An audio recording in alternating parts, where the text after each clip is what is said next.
Om Ajnanatimidandasya Jnananjana Shalakaya Chakshurun Militam Dhena Tasmai Shri Gurave Namah. The situation in which the demigods are appealing to the Lord and they're offering beautiful prayers.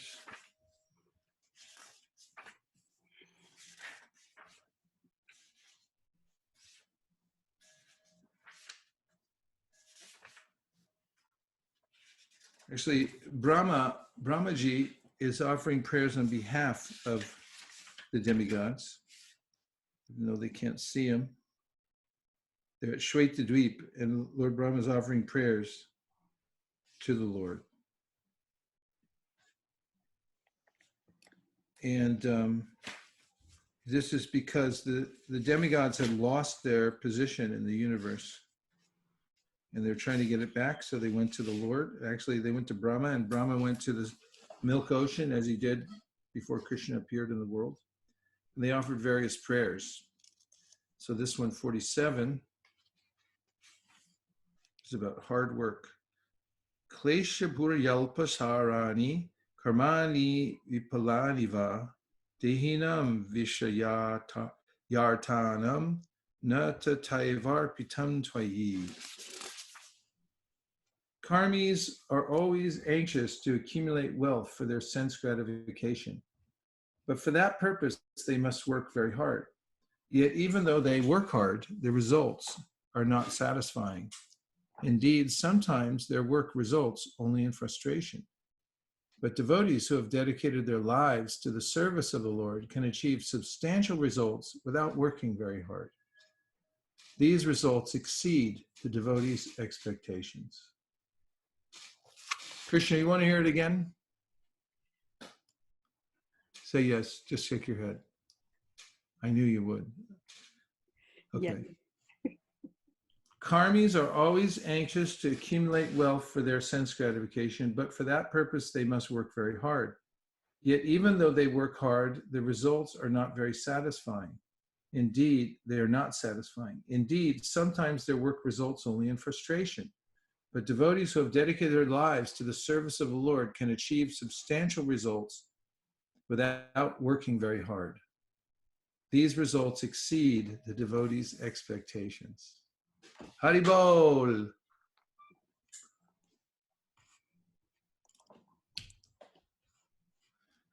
Purport: we can practically see how the devotees who have dedicated their lives for the service of the Lord in the Krishna consciousness movement are getting immense opportunities for the service of the Supreme Personality of Godhead without working very hard. The Krishna consciousness movement actually started with only 40 rupees, but now it has more than 40 crores worth of property. And all this opulence has been achieved within 8 or 10 years. No karmi can expect to improve his business so swiftly. And besides that, whatever a karmi acquires is temporary and sometimes frustrating. In Krishna consciousness, however, everything is encouraging and improving. The Krishna consciousness movement is not very popular with the karmis because this movement recommends that one refrain from illicit sex, meat eating, gambling, and intoxication. These are restrictions that karmis very much dislike. Nonetheless, in the presence of so many enemies, this movement is progressing, going forward without impediments. If the devotees continue to spread this movement, dedicating life and soul to the lotus feet of Krishna, no one will be able to check it. The movement will go forward without limits. Chant Hare Krishna. Hare Krishna. So,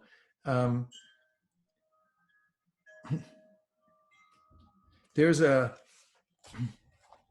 a way in which the Bhagavatam tells us that when we are born, it's already fixed up how much happiness or distress we're going to get in this life. And Narada says, Tasyaiva hetu prayateta kovido na labhyate yad brahmatam upariyada ta labhyate dukhavaranyata sukham kalena sarvatra kapira ramhasa. In due course of time, kalena sarvatra kapira ramhasa, things come of their own accord according to one's previous work. And that's fixed up very firmly when one takes on a human body. And so the hard work that one does to try to enjoy more in the material world is a mistake for a couple of reasons. One is that we can never really enjoy the material world. And the second is we can't get more enjoyment than we're allotted anyway.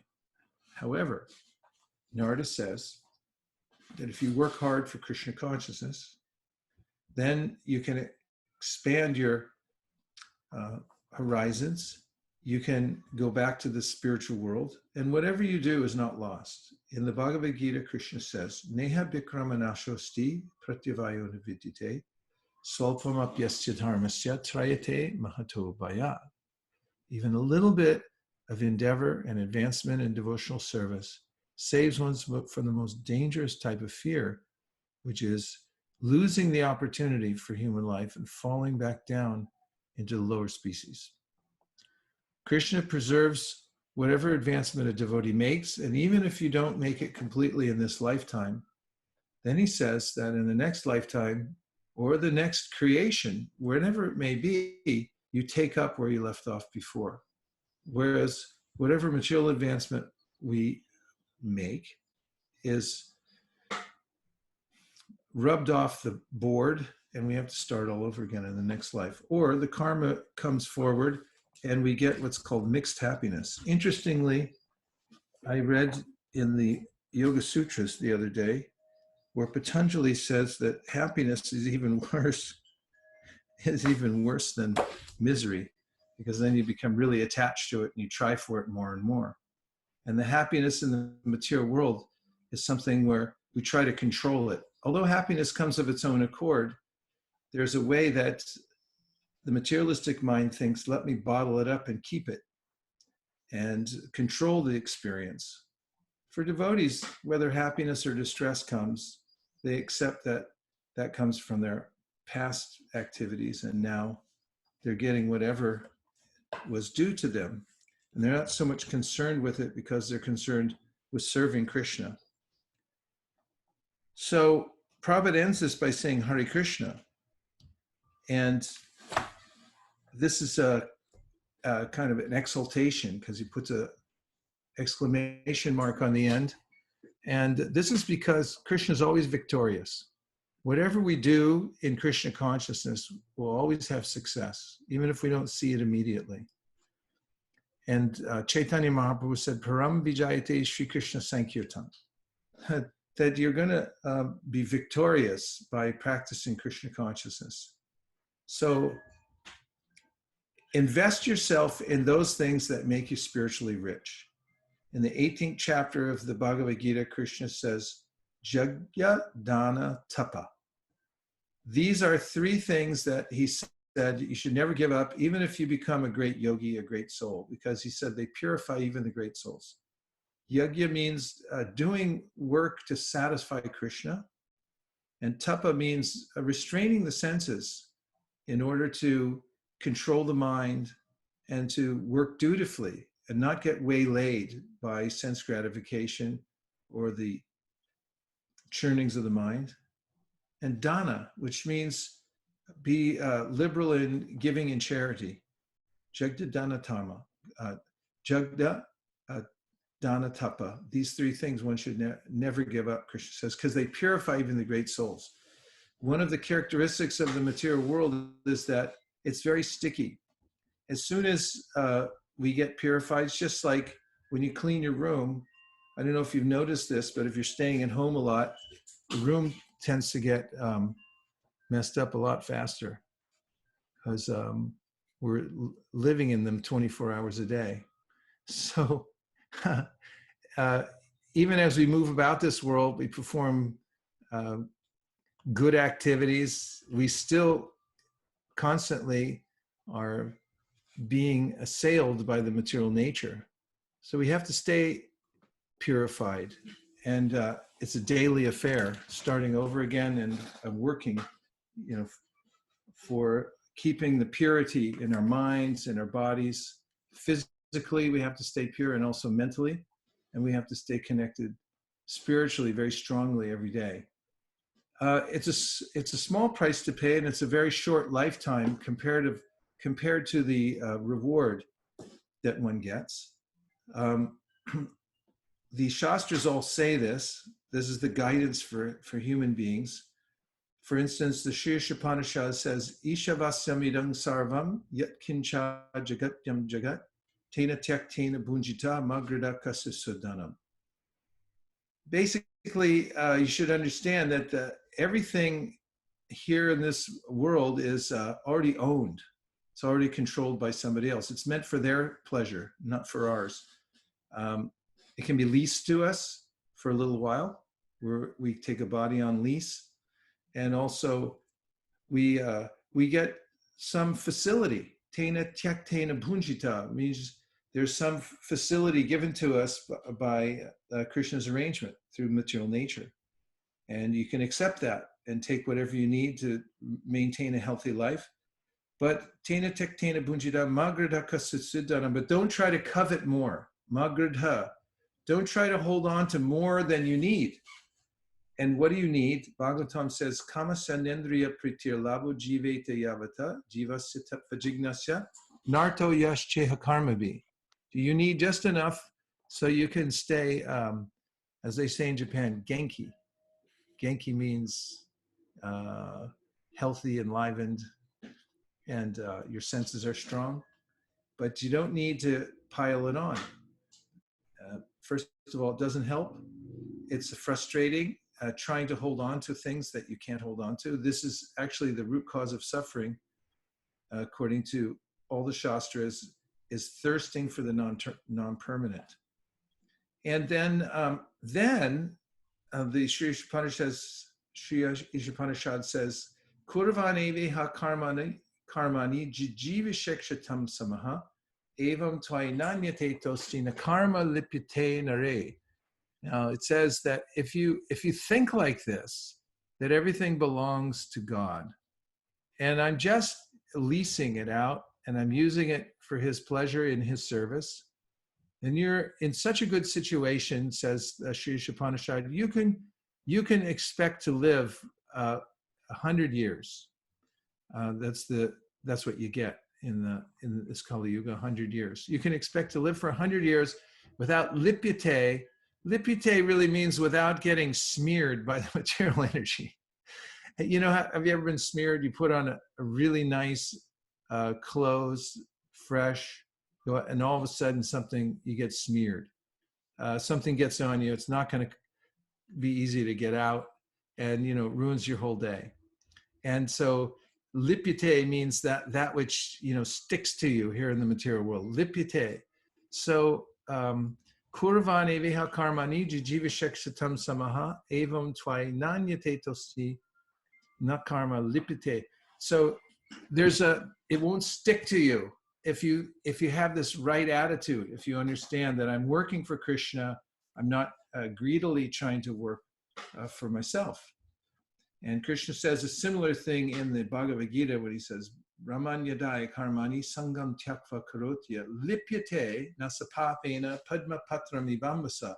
If you have the right attitude when you're working in the world, you're doing it for service to Krishna, then you won't get touched, you won't get smeared by the three modes of material nature. It was a miracle practically because we're in a physical body and we're working in the world, interacting with it in many different ways.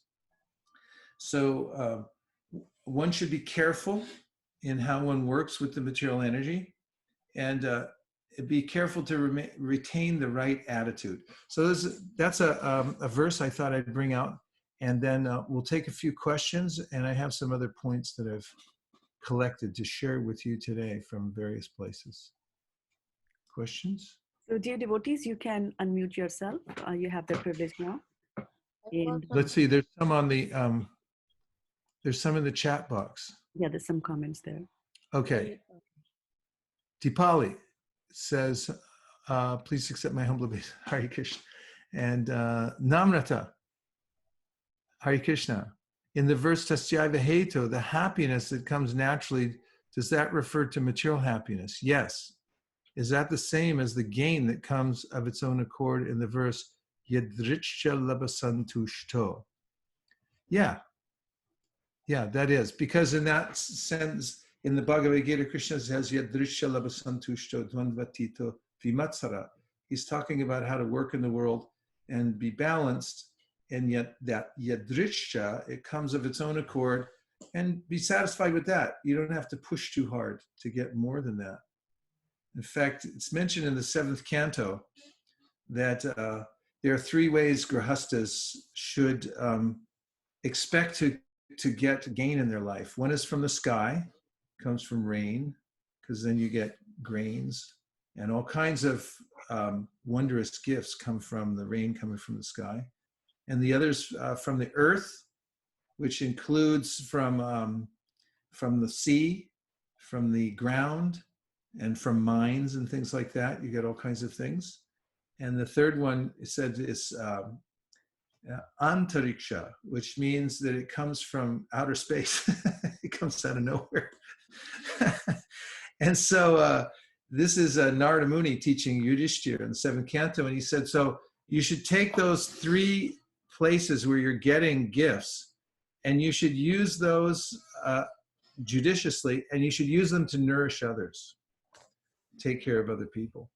We were just reading today in the Bhagavatam, in the 8th canto, about how it is that, when you do, here, I'll look it up for you because it's a great verse. The verse is, which many of you probably already know already, Tapyante Lukatapena, Sarva Praisojana, Parama Aradanam Tadi Purushasya Kilatmana. Do you all know that verse? It's in the Lord Shiva Saves the Universe. Of course, you're on mute and I'm asking you questions. It's like being in the dentist chair and then the dental hygienist asks you all kind of questions and you can't say anything.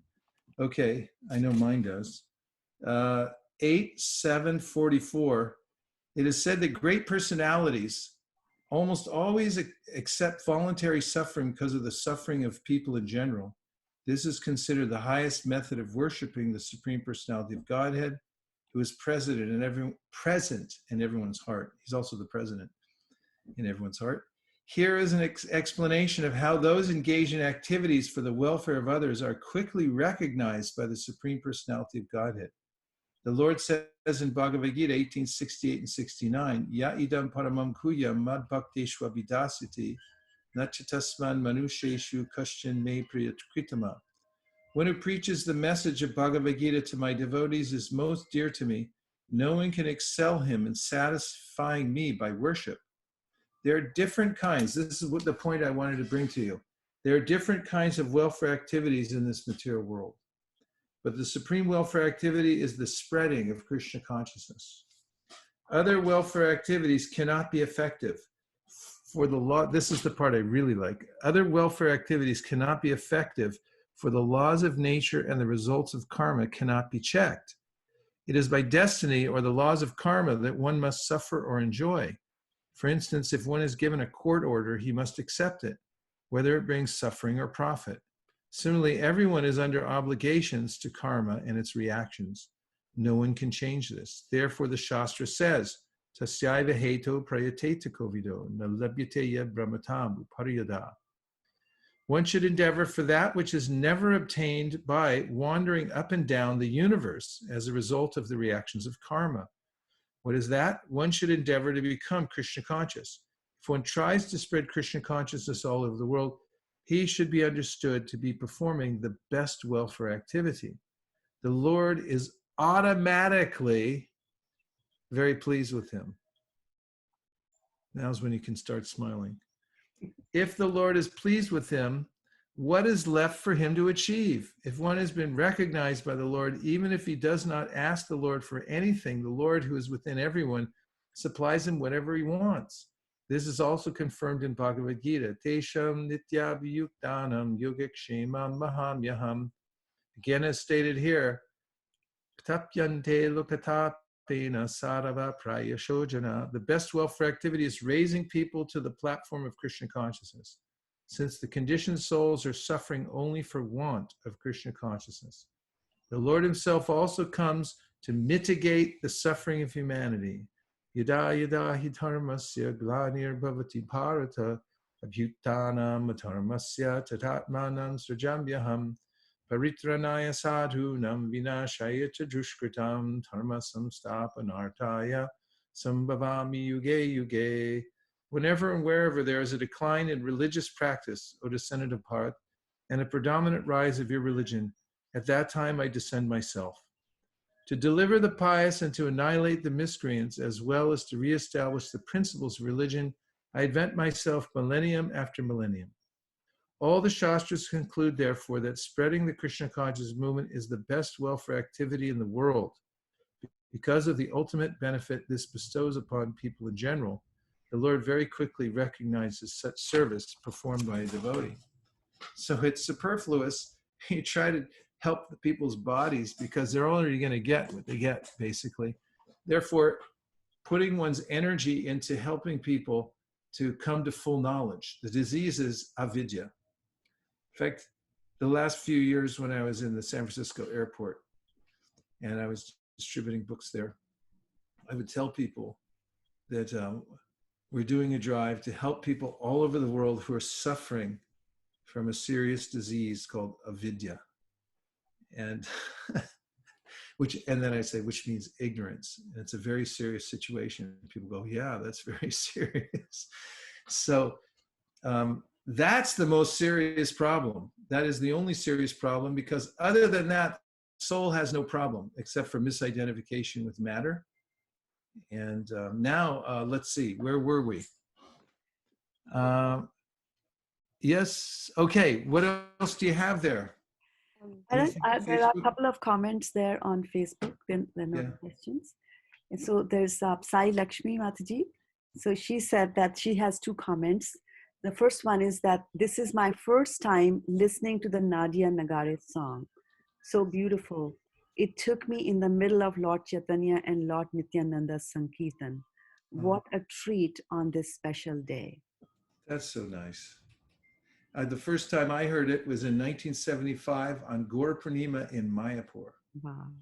It was sung by a Swami who was very into finding all kinds of obscure songs that nobody else in ISKCON knew. And we recorded it and we took it home. And after all these years, we've been able to sing it. Thank you, Sai Lakshmi. That was nice. What else? And her second comment is, yes, let's not spend our time redecorating the hotel room to try and fit us perfectly. Well done. Well done. Sadhu, sadhu. It's a waste of time, she says. Yeah, that's a good image, redecorating the hotel room. You check into a hotel room and then you start calling and redecorating. Yeah. That's crazy. Yeah.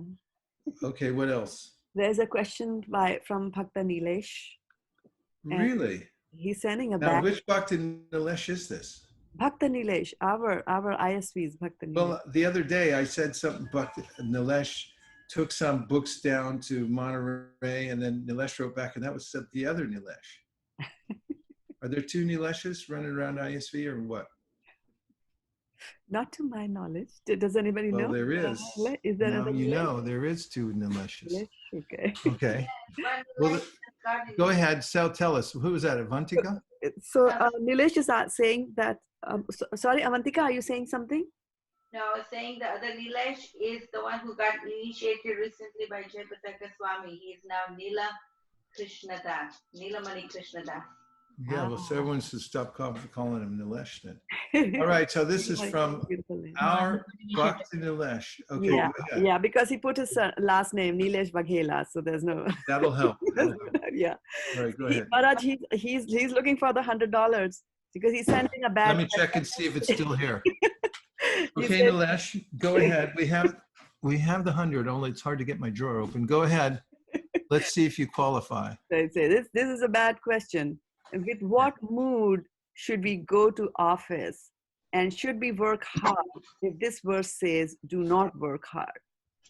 No, that's a good question. I'm sorry I can't give you the 100.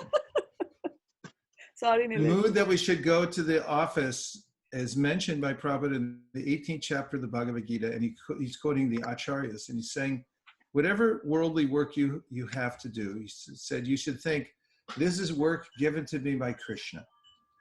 And I'm going to do this work to maintain myself. And by the way, it's not illegal to maintain yourself. And the second part of the question was? So with what mood should we go? There's only one question. Yeah. Okay. So the question was that's the mood. And should you work hard? You should work hard enough so that you can maintain yourself, but don't overextend simply with this sense that I'm gonna. Without asking. What? Okay. If you're having a side conversation, please mute yourself. Yeah. So. I'm going to read you a verse that I heard Prabhupada commenting on today. He was lecturing on this verse from the 5th canto. I think you'll like this very much. This is from Rishabhadeva. Prabhupada liked this verse very much. He used to quote it a lot. This is from the 5th canto, 5th chapter. And this, according to Prabhupada today, when he was speaking on it, is about household life. He started off by saying,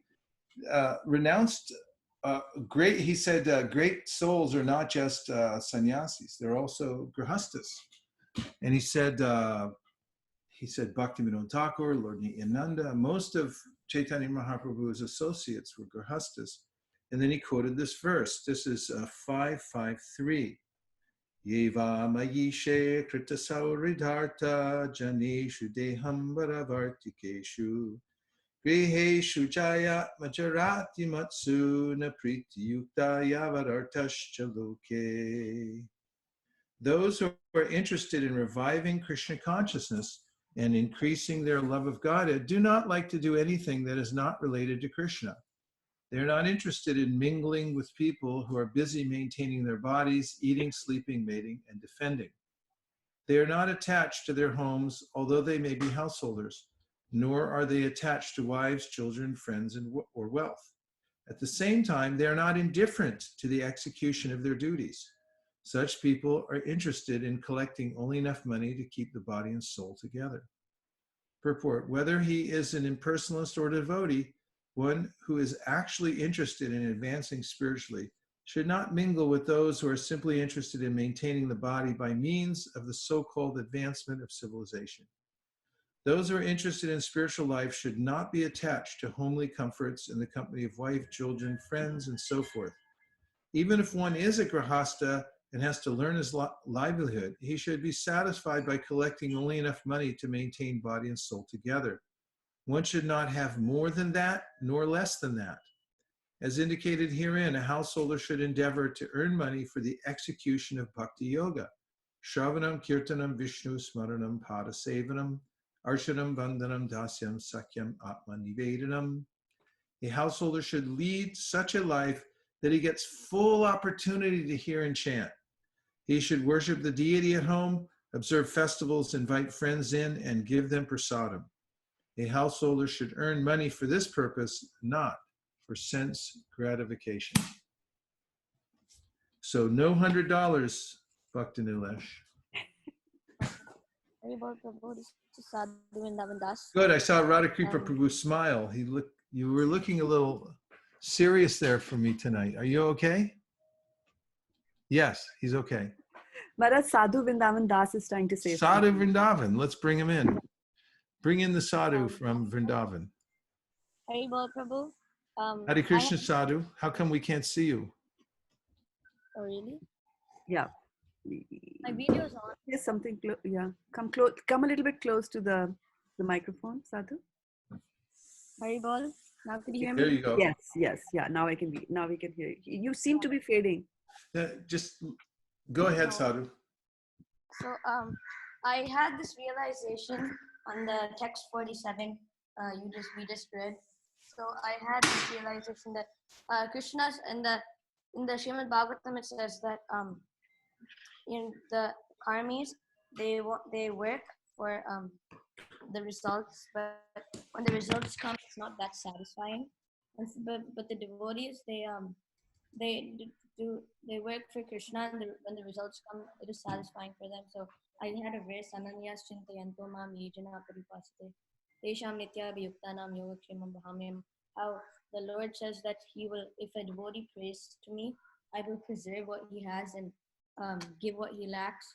So you don't have to work to, you don't have to you don't have to work to get the results. If you just pray to Krishna, Krishna will give you everything that you need for your living.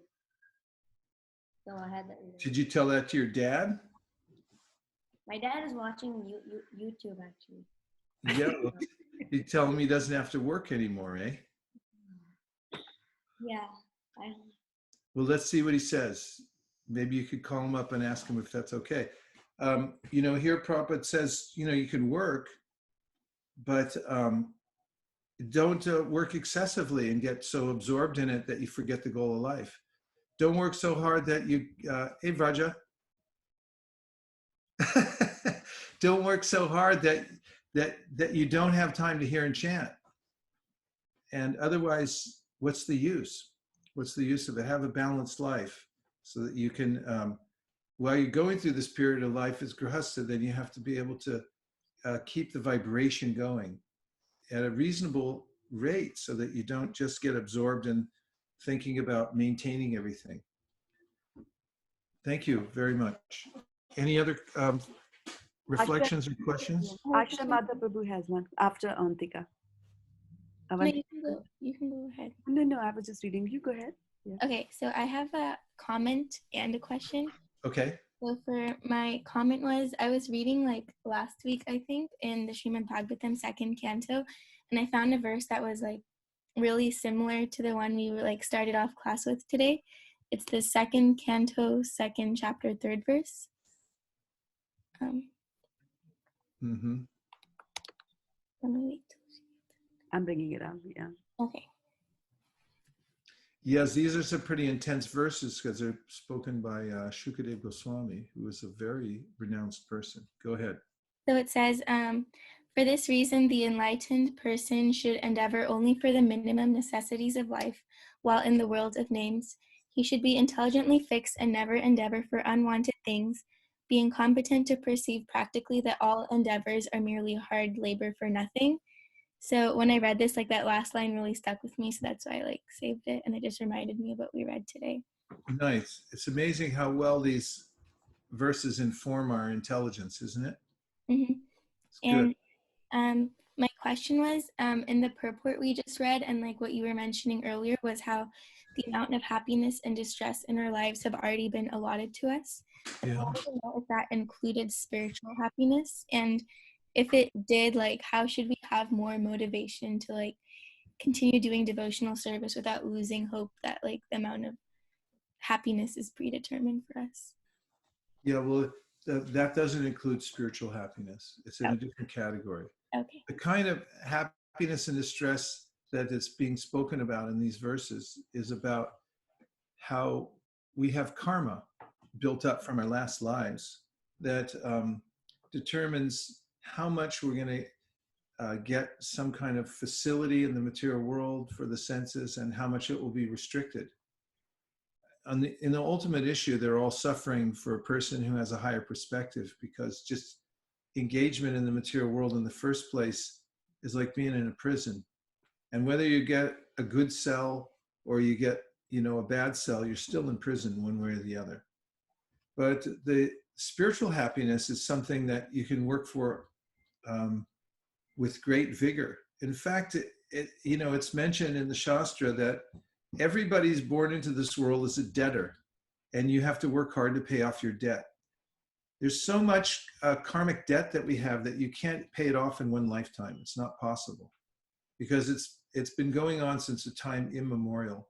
So it gets stored up, and then there's no end to it, actually.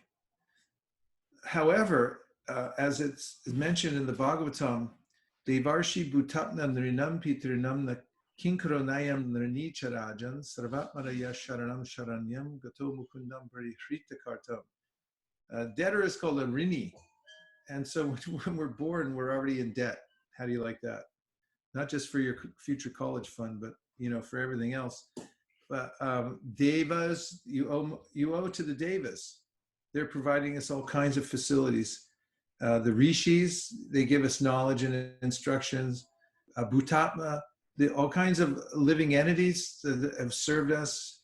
Forefathers, your parents, we're debtors. But there's one person that totally opts out, and that is if you decide to take the path of surrender to Krishna. So it says, then if you just say, okay, I'm not going to serve myself, I'm going to serve Krishna, I'll work for him, I'll just become his devotee, then there's no more debt for such a person, no more karmic debt. And that is something that Krishna says in the Bhagavad Gita very clearly at the end, right? What verse am I thinking of? When he says, I'll absolve you of all your debt if you just surrender unto me. Hey, don't tell her, she knows. Oh, she's Sarvadharman parityaja mamekam sharanam braja aham sarva papepyo mukshayishami masucha. So there, Krishna's saying there, don't worry about anything. If you surrender unto me, I'll deliver you from all sinful actions. Do not fear, do not worry, do not hesitate. So the more you work for, spiritual advancement, you can do that unlimitedly, Narada says. In fact, it's a good idea. And he says, even if you try for that and you're not successful and you fall back, he said it's still better than getting everything in the material world straight. Tekva sudharmam charanam bhujam harer bhajana pakvo patet tato yadi yatra kwaba bhadram ubuda mushakim kovarta apto bhajatam sudharmata. If someone's a pakva, they're not ripe, but they try for spiritual life and they don't make it, better they tried than they got everything right in the material world, because that doesn't ultimately add up to anything. Thank you. Good question. Okay, now I have a few points I want to make and then get your opinion on them. Are you ready? Yes. Maharaj, I have one question, if it's fine. Oh yeah, sure. So yeah, please accept my humble obeisances. All glories to Srila Prabhupada, all glories to you. So the question is, if happiness and distress is fixed, right? So what about the sins we make in this life? Like Mandavya Muni, right?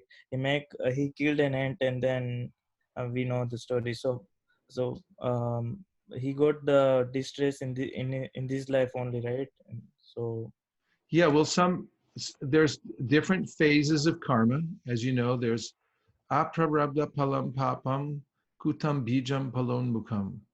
So these are the different stages of karma mentioned in the Padma Purana, where you have aprarabdha. It's very subtle. It's not manifested yet. Palam papam. Then you have kutam. It's starting to manifest. Bijam. It becomes a seed. You can see, and then you have prarabdha. It produces a fruit. So we come into this lifetime with a ledger, but we can change the ledger. As Prabhupada mentions in the introduction to the Bhagavad Gita, of the different truths he's mentioning are listed in the Bhagavad Gita, karma is not eternal. It can come to an end. So you can also create more karma in this very lifetime as well. So you have a certain amount of karma, and it doesn't mean that you can't act irresponsibly and make it worse for yourself. Just like somebody goes to jail and they have to pay their dues by spending 3 years in jail. They can go in jail and kill somebody, and then they'll put them in jail for 130 years and they'll never get out.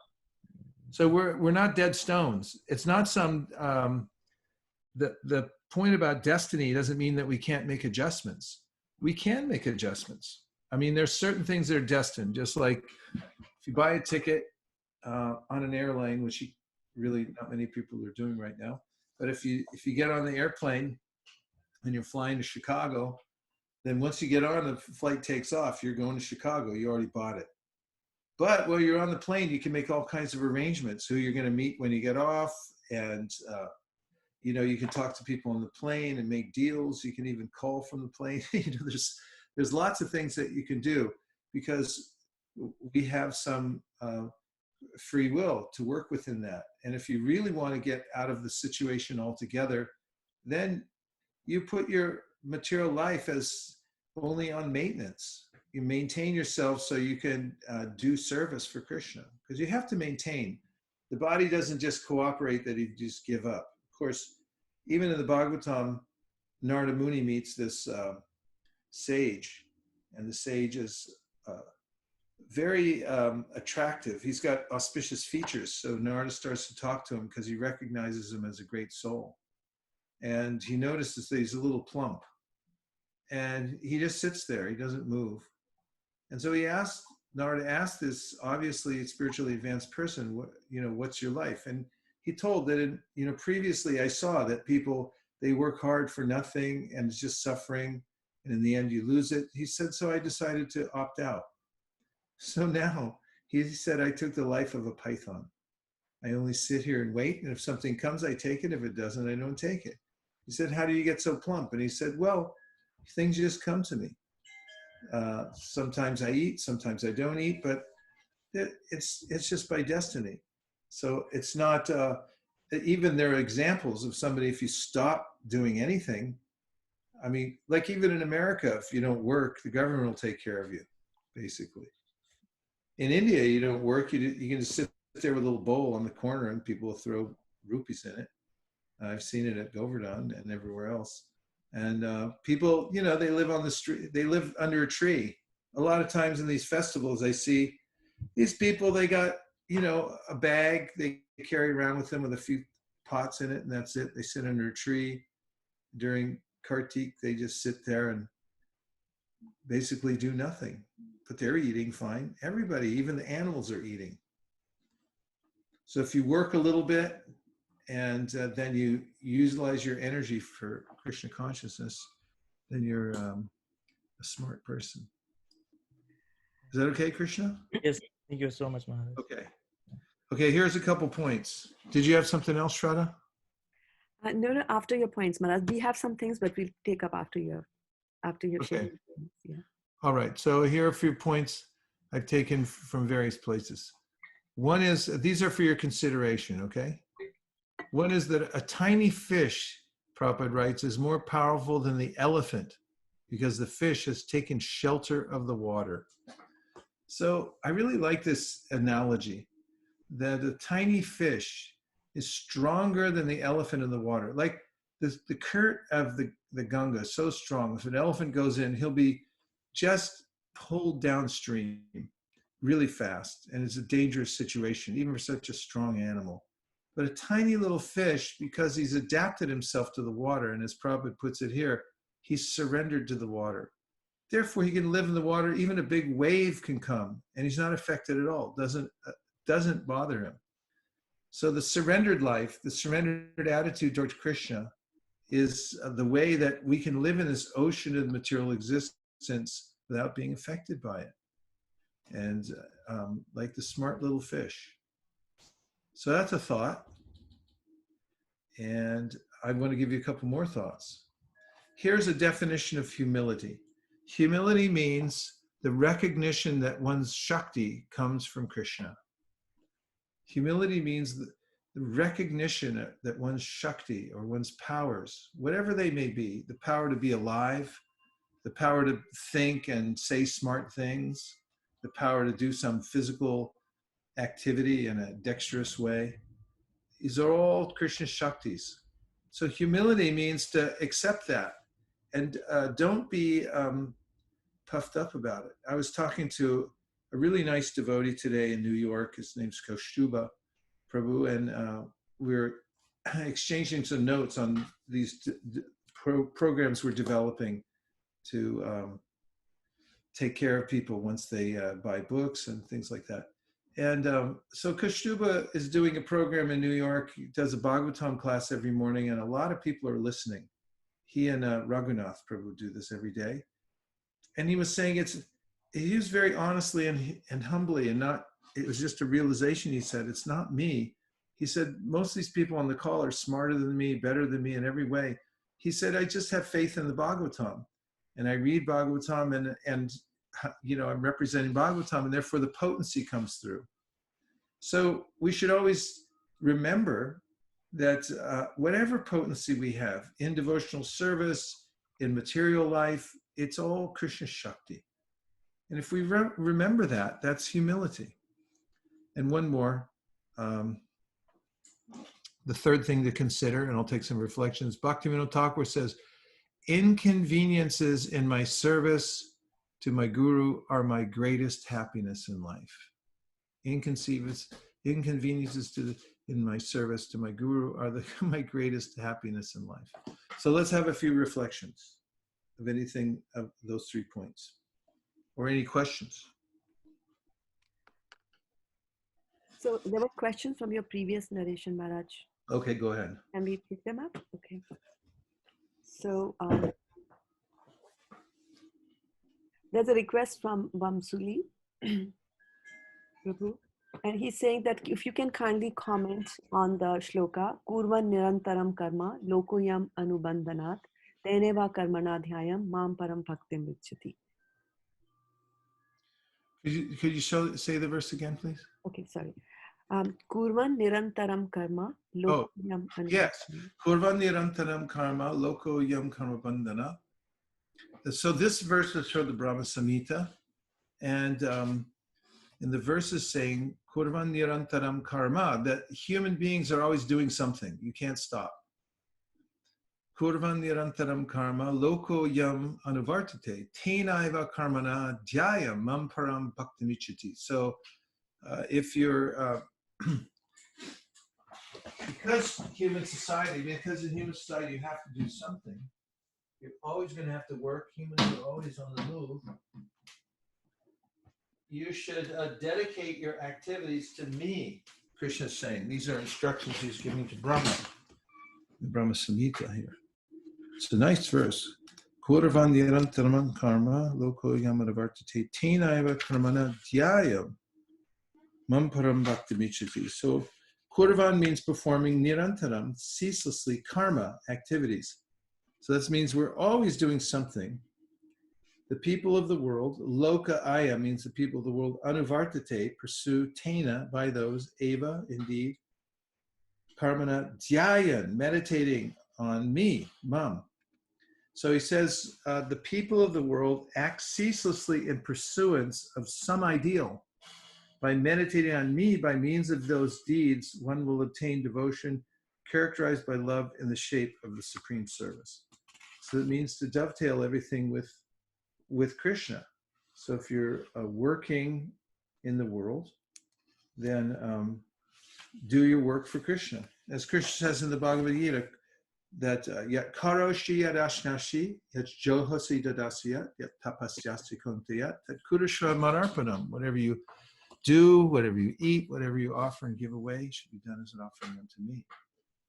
This is thinking of Krishna whatever way you can.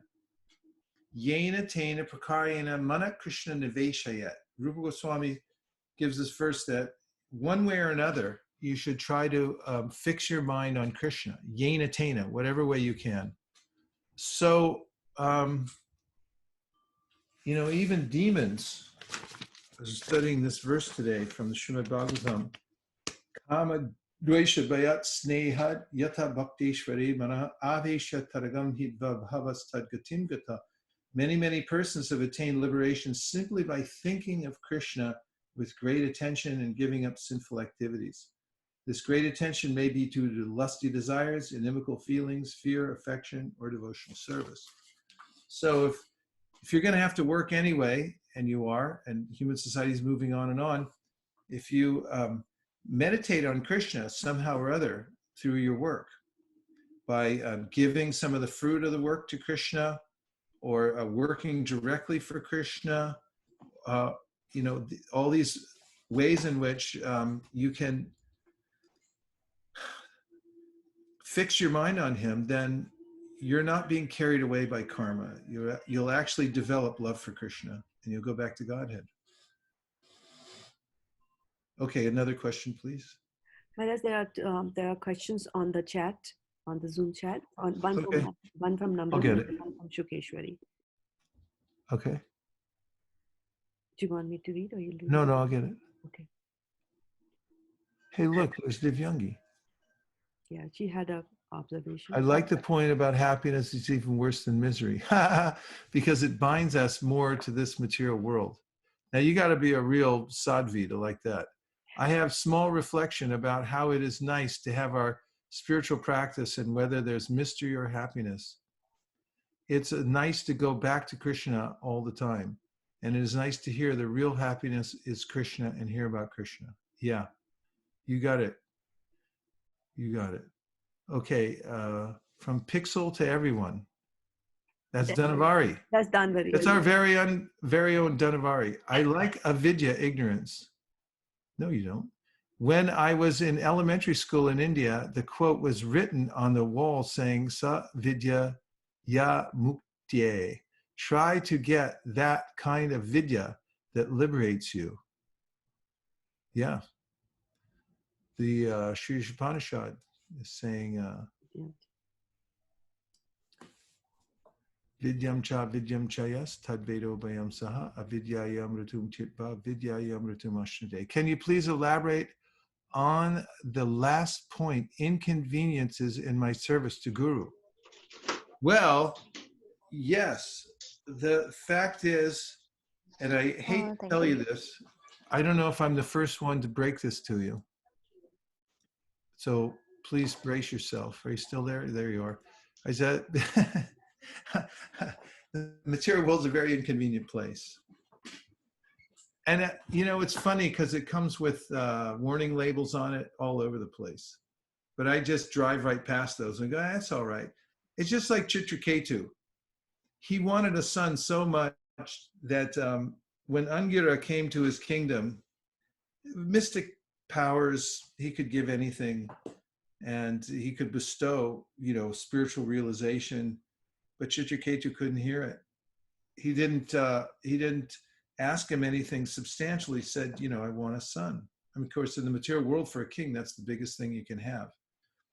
But then Angira told him that, yes, you can get a son, but he'll be named Harsha Shoka, cause of lamentation.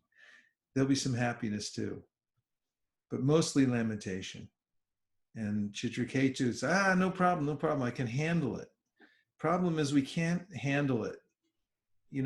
It's not for us. This material world is really dull. The spiritual world is full of happiness. It's full of light. It's full of good-mannered people. There's no stupid politicians saying stupid things all the time. There's no ignorant people who follow them. There's not, there are no anomalies in the spiritual world. It's all bliss. And people are there are very upright, truthful, happy. There's no inconveniences, and the power of the soul is unimaginable. Even these mystic powers that are talked about in the Bhagavatam by Krishna, he says how yogis can get mystic powers. Patanjali talks about it. It's in the third part of his book, how you develop mystic powers. And it's a technology that's available to us, but it's nothing compared to when somebody's liberated in spiritual life. So the fact that we come into a human body, we're like a kind of those caterpillars. We're expected to suffer a little bit to break out into our real life as a butterfly. That's a famous metaphor, And so we're going to suffer anyway. So you might as well suffer for a good cause. And if you can hook yourself on to a good, there's a lot of good causes. Drew said this once at Rath Yatra when he was speaking at the question and answer booth, and I really liked it. I've used it ever since. There are many good causes, but there's only one great cause. And that's going back to Godhead at any cost, whatever it takes. So if you hook yourself on to a spiritual master who's got some service, and then you can say, here, I'll help out. And then it's difficult, just like it is working in the corporate world. Maybe even more difficult, who knows? But that difficulty is so purifying, and the camaraderie you develop with the devotees who admire you for, sticking with it. Look at Prabhupada. He came and he suffered for his spiritual master. I just heard him the other morning. He was talking to it was early on in New York City, and he was talking to some lady who was mildly intelligent, and she was asking questions and stuff like that, but it sounded like she was maybe the only one there. And Prabhupada was taking the time to explain everything to her. And then Prabhupada said, he said, I'm always thinking of Vrindavan. He said, Vrindavan is my home. He said, I didn't want to come to New York. He said, I don't like New York. He said, I like Vrindavan. That's where he said, but I came here for my spiritual master. And he said, you see, this is my duty.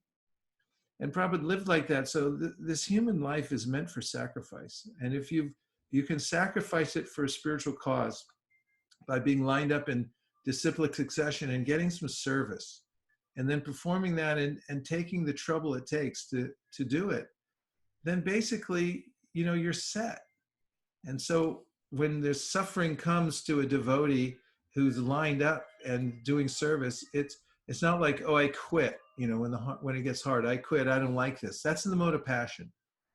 This is Krishna says in the 18th chapter of the Gita that if you give up your duty because it's inconvenient, the duty seems inconvenient for you. That's a renunciation in the mode of passion, and you won't get the result of the renunciation. So the best lineup is you line up spiritually in your duties, and you go through whatever it takes. And if there are inconveniences, there's suffering in that, you're getting really purified. And it's something that Krishna never forgets, that you took the trouble to help out in his movement. And you just find a little niche and you hold on. And it's amazing how that niche will grow. It can be the smallest of services, but if you hold on to it, you'll become famous for doing something and sticking to it, despite the fact that it was difficult. Does that help? Hare Krishna. Okay, let's see. What else? Shukeshwari's here. What does it really mean? Inconveniences is a blessing. Well, there it was. You both wrote in at the same time. Here's Malini. All the stars are here tonight. Let's see. Thank you for such a wonderful class. I really like the point you made that real humility means to recognize that your bhakti comes from Krishna. It is such a simple yet profound realization. When you meet devotees who really know that, they're so powerful because they become perfect channels for Krishna's mercy. The minute I put my ego in it, I think I'm so, great. I'm so smart. I'm so powerful. This is odious. You can look the word up. It's really nice. Odious. It's odious. But if you become humble, if you see someone who's actually humble and they recognize any Shakti is coming from Krishna, they're so powerful, but they know it's not me. It's coming from Krishna. That's humility, and that's attractive. It attracts even Krishna. Odious is repulsive, Maharaj. Pardon me? Odious is extremely repulsive, extremely unpleasant and repulsive.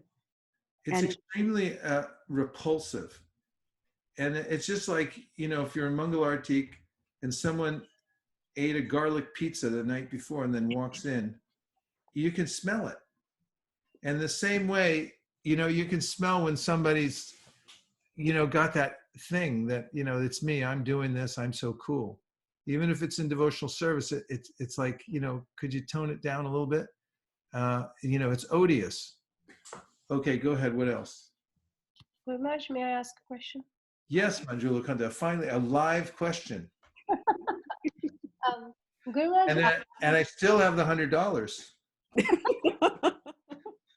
Gurumaj, I was thinking 8 minutes to go. This could be it. All right, go ahead. I was thinking a lot about the aham mameti, this need to always have me in mind. And I was thinking about this concept of, in the sense that I felt, I wanted this little bit of space just for me. I don't need like my house, my car, I own this.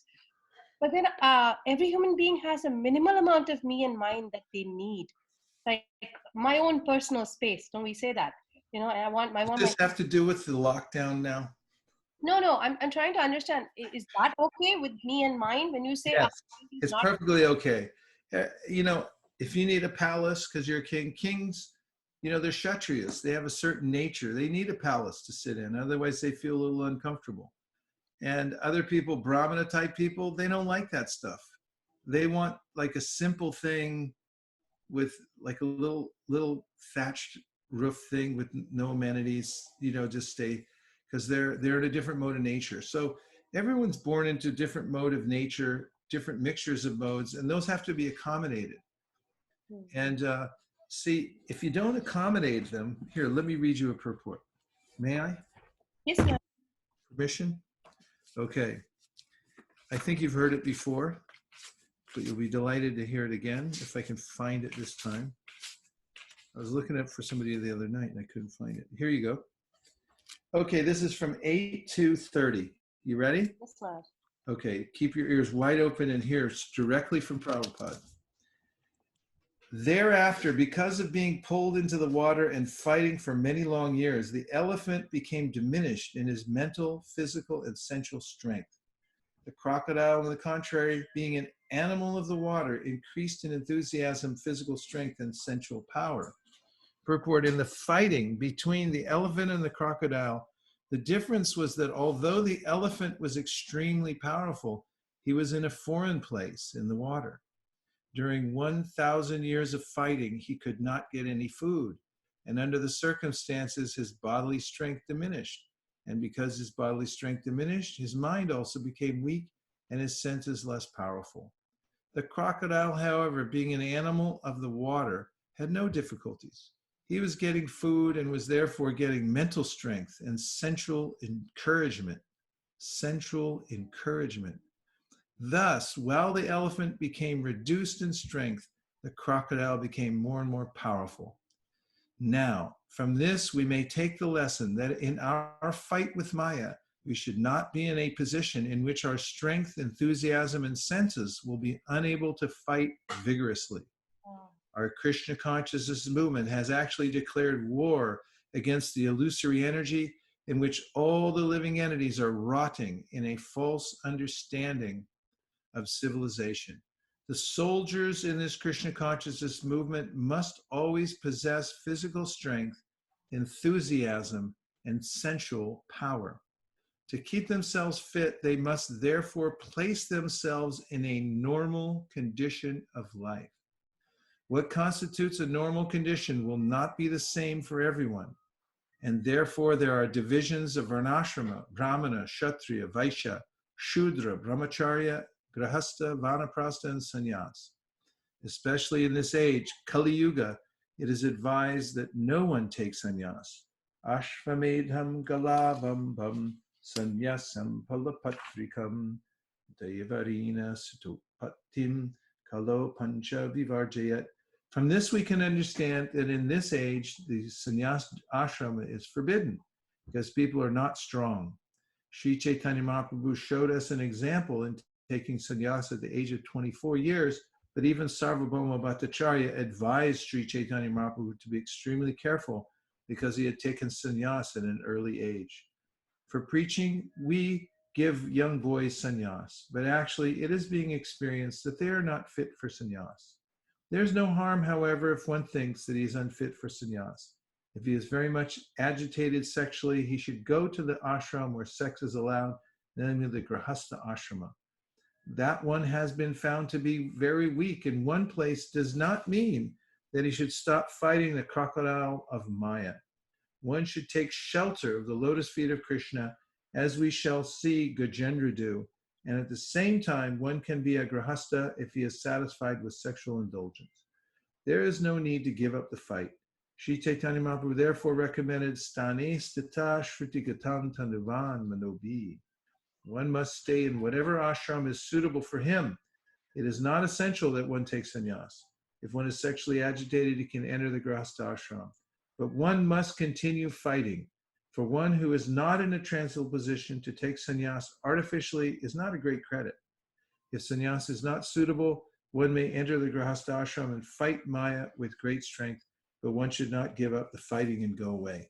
So the really pertinent section for your question is here, in which you said, Hare Krishna, the soldiers of this Krishna consciousness movement must always possess physical strength, enthusiasm, and sensual power. To keep themselves fit, they must therefore place themselves in a normal condition of life. So it's important.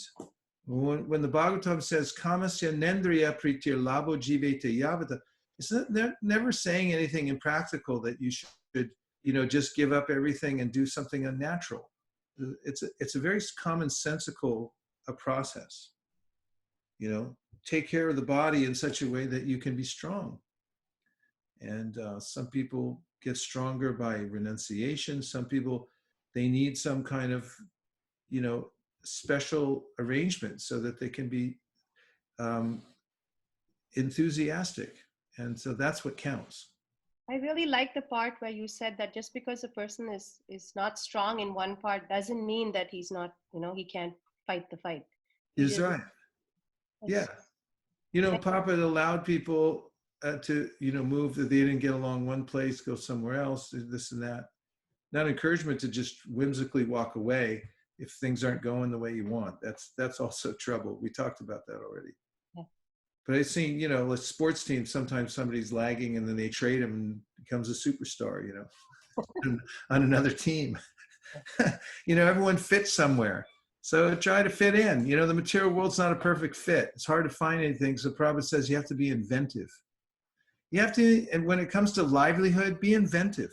Find some place to get yourself through. I always appreciated Rajendra Nandana Prabhu. As long as I've known him, he always did some kind of inventive thing. Like, what are you doing now? I'm selling this or that. It's just to pay the bills. He didn't waste too much time, trying to become, like Mr. Successful in the material world, but he's Mr. Successful in the spiritual world, and he's maintained himself fine, just selling this or that, So there you have it. Thank you for your question. And no $100. I'm very sorry. Okay.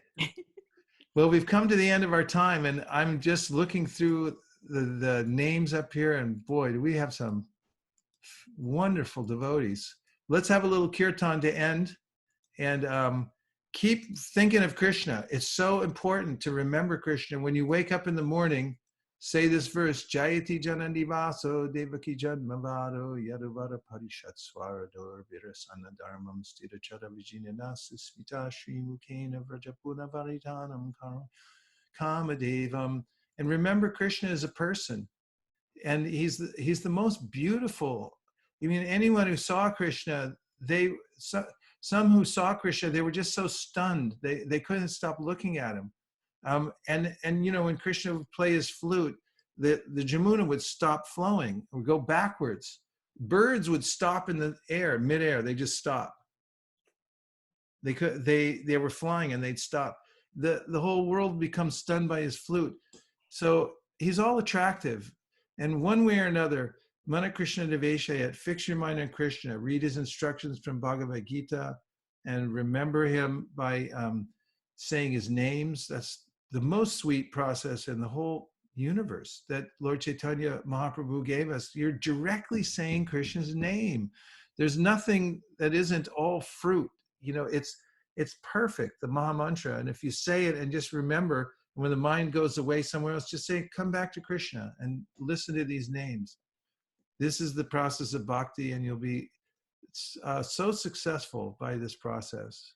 And just remember Krishna and depend on Krishna, and then offer respectful obeisances to all living entities, remembering Krishna is within the heart of every soul, every body. And by that humility, then Krishna becomes very pleased.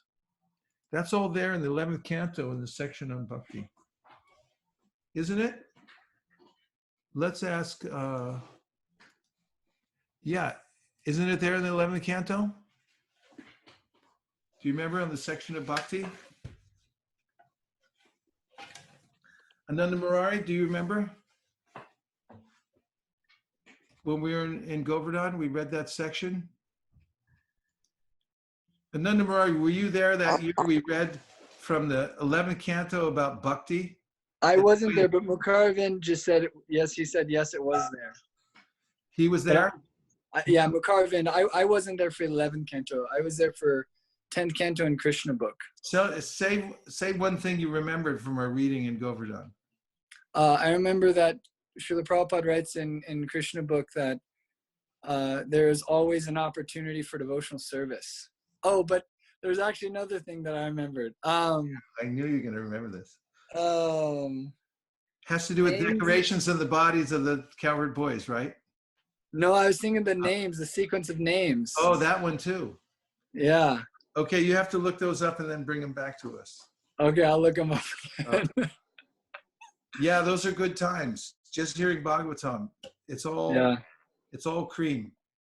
And I was thinking one thing right before you lead kirtan. It was you're causing me to remember from Bhaktivinoda Thakur and Sharanagati. He sings Seva Sukha Dukkha Parama Sampada Naishe Avijaduka.